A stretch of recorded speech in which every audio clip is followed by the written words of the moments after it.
A father of young children can often find himself in difficulty when it comes to taking advice from his in-laws. Imagine to yourself your father-in-law coming home and looking at you and your wife and telling you how to raise your children. It's not very comfortable or convenient, and it's usually quite disturbing.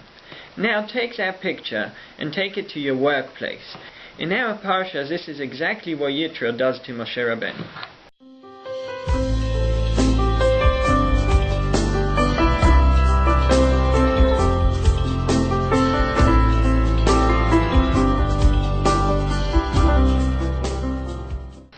Yitro observes his son-in-law Moshe at work.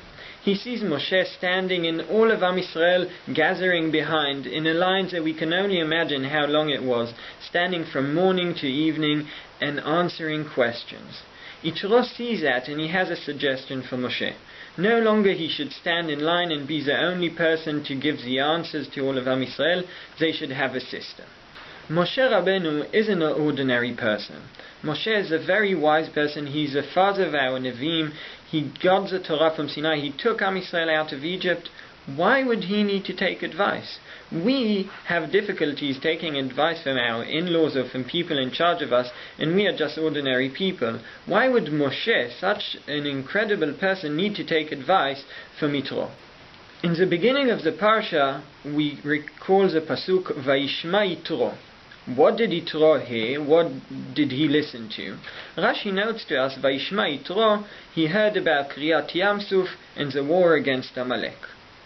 We need to ask ourselves, was Yitro the only one to hear? Was Yitro the only one to listen? Everybody knows about this action. Also in Sefer Yoshua we see that Rachav tells the Meraglim how everyone hears about the miracles that come to Am Yisrael. Why does Yitro, though, react as opposed to all the other people?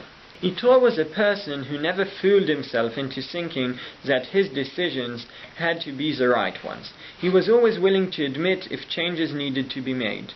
The Midrash tells us that he served every avodah zarah in the world, and he went from one to another searching for the right God and for the right way to serve. Maybe this is the reason that Moshe listens to Yitro. He knows his in-law isn't an ordinary person.